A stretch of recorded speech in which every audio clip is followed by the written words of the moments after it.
All right, so look, y'all. So one piece of advice that a lot of people need that are trying to start a brand, start a business, starting to start anything that you're trying to start in general. You have to start with the end goal in mind.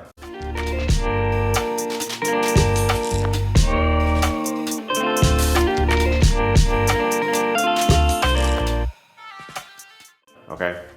There's no way around it. There's no point of you even trying to have a goal to do something if the end goal is not there. So number one, have a end goal in mind.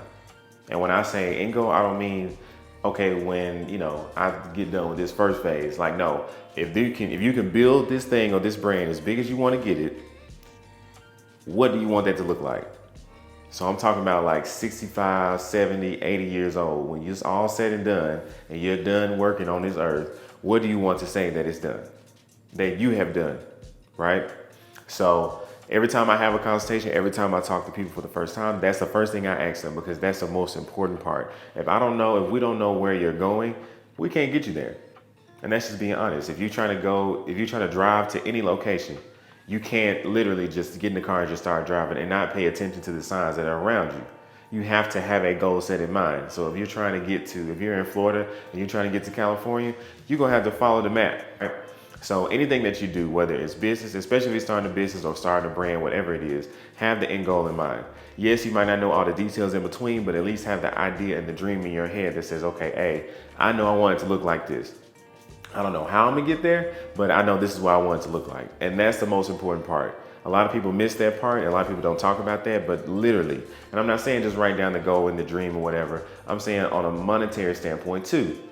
Literally write down what type of money you want to make in your business.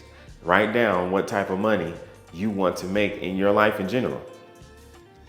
That's something that you have to write down in the beginning and have a mindset of, because that's essentially where you're going. And I think a lot of people miss that because they always talk about, oh, it's not about the money, it's about the passion, it's about this. I talk about that, about the passion and the process and all that stuff. The process, it includes me setting goals that have to do with money because we have to have money to get where we're going. And that's okay. Because we're not in business just to say we're in business. Yes, we have a passion for it, but in order to keep that passion going, we have to have some money to go with that. And that understanding has to be established up front with anything that you do.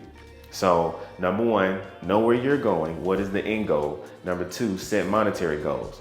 Set monetary goals for weekly, monthly, quarterly, and yearly. And I say that because once you set those goals, you'll start to see how like things kind of maneuver in your way. So for example, what I did when I first started was I would literally write down in a notepad,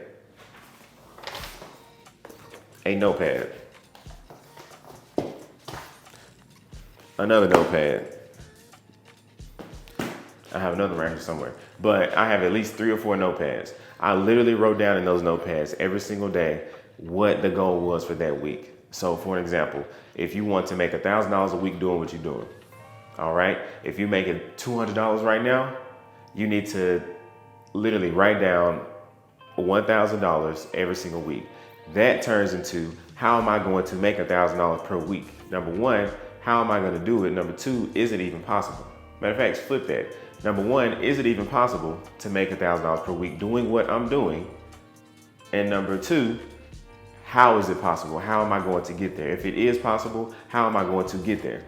So I think once you kind of break down that part, it becomes real. It becomes really real for you. It becomes tangible. Because if I cut hair and I said I want to make $1,000 per week, right?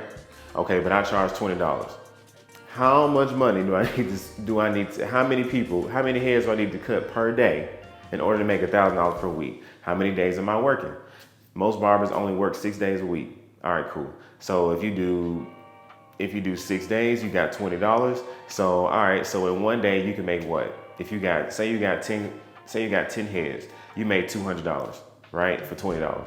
So 200, 400, 600, 800, 1,000. There goes your $1,000 right there. Like, break it down to a point where you are setting goals for weekly, monthly, quarterly, and yearly. And that'll help you kind of solidify and like really help you figure out what exactly you're doing And what exactly is it gonna take to do that? Now, you just had 10 heads for 5 days straight. But if you work 6 days, okay, now you're already over 1,000. So you're at 1,200, okay? Now you're at 1,200, what do you need to do? Set another goal. The next goal is $2,000. Now I gotta figure out how to make $2,000. That's the goal. If I don't reach that goal, I can't do anything but attempt to make $2,000 every single week. If I don't get $2,000 that week, the goal is still $2,000 until I break it. And the crazy thing about it too is once you start setting those goals and reaching those goals and doing all these different things, you'll start to realize that you're passing goals when you don't even know it mentally. So set goals, know your end goal, do it on a weekly, monthly, and quarterly basis, and I promise you, it'll help you really make the dreams that you want very, very, very tangible. And and it'll show you also if you really want to do that. So I hope this helped you. Make sure y'all subscribe. Make sure y'all check me out, okay?